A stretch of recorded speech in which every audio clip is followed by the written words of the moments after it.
Hi hello అందరికీ నమస్తే. ABN Radhakrishna గారు ప్రతి వారం కొత్త పలుకులు అని రాస్తారు. అందులో అన్ని పాత పలుకులే ఉంటాయి. అది మీ అందరికీ తెలుసు.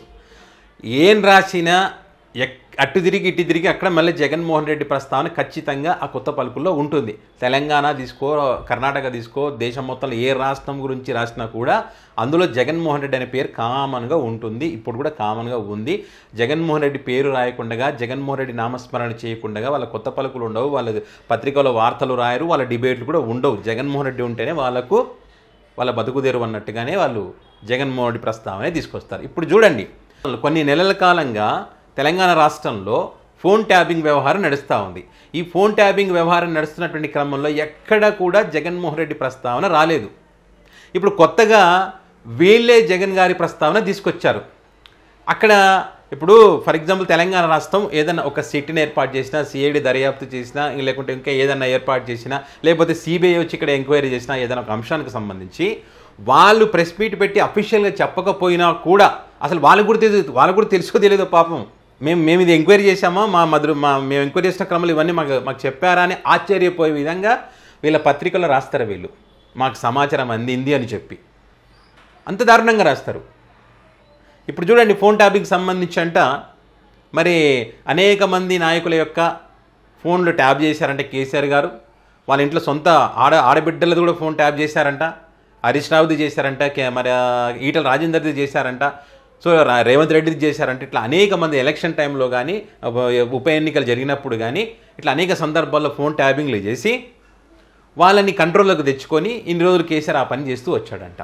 సో అదే క్రమంలో జగన్మోహన్ రెడ్డి గారికి అదేవిధంగా కేసీఆర్కి ఒక బంధం, ఫివికాల్ బంధం అంట వాళ్ళది. రక్త సంబంధం కన్నా ఎక్కువ ఫివికాల్ బంధం ఉందంట వాళ్ళకి. ఆ బంధం కారణంగా మరి చంద్రబాబు నాయుడు గారికి 2019 అంతకుముందు మరి ఆర్థికంగా సాయం అందించే దాంట్లో అడ్డుకున్నాడు కేసీఆర్.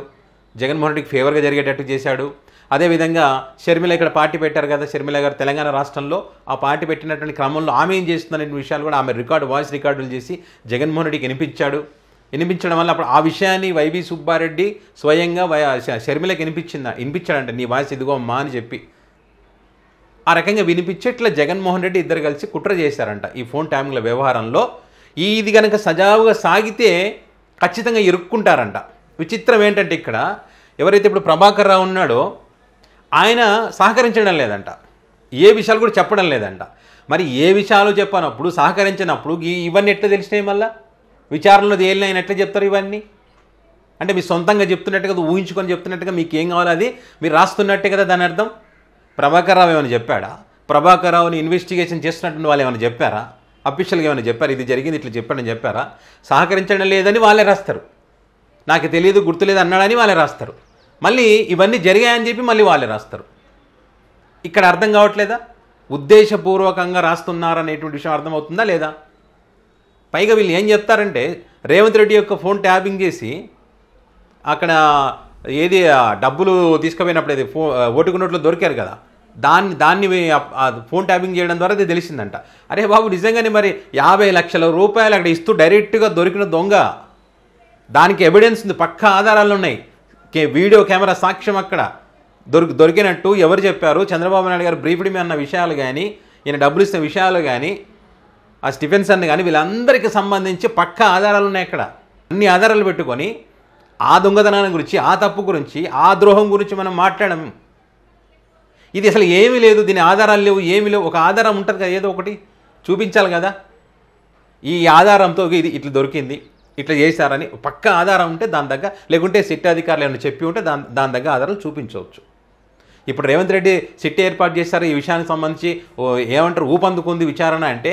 రేవంత్ రెడ్డి సిట్ ఏర్పాటు చేశారంటే దాని అర్థమైంది ఇప్పుడు దొంగ ఓటుకు నోటు కేసులో రేవంత్ రెడ్డి ఇరికించారు కాబట్టి, సో ఇందులో కేసీఆర్ కూడా ఇరికించాలన్న ఉద్దేశంతో చేస్తారని అనుకోవచ్చు కదా.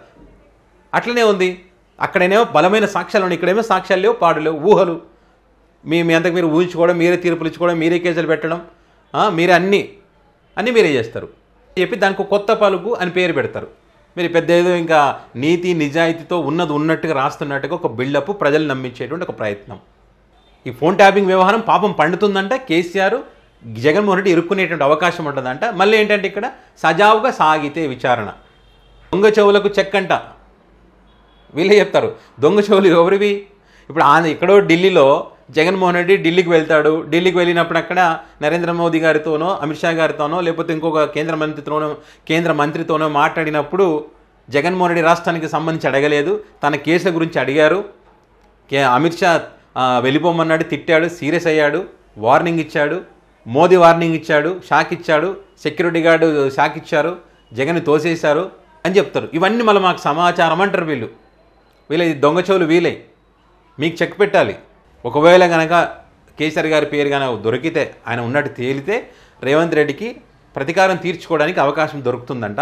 ఆయన దొరికితే జగన్మోహన్ రెడ్డి కూడా దొరుకుతాడంట, ఇరుక్కుంటాడంట. ఇది వీళ్ళు చెప్పేది. పెగాసస్ సాఫ్ట్వేర్కి సంబంధించి ఏ రకంగా వాడుకున్నారని గతంలో మమతా బెనర్జీ గారు, చంద్రబాబు నాయుడు గారికి సంబంధించినటువంటి సంగతి మర్చిపోయినట్టున్నారు. వీళ్ళు ఏ రకంగా వీళ్ళ అధికారంలో ఉన్నప్పుడు ఏ రకంగా అవతల వాళ్ళను తమ కంట్రోల్లో పెట్టుకొని భయభ్రాంతులకు గురి చేశారన్న సంగతి మరి కొత్త పలుకుల్లో రాయరు. గతంలో అప్పుడు అలా జరిగింది ఇలా జరిగింది అని రాస్తారు కానీ ఇది మాత్రం రాయరు. వాళ్ళ నాయకుడికి సంబంధించి మాత్రం రాయరు.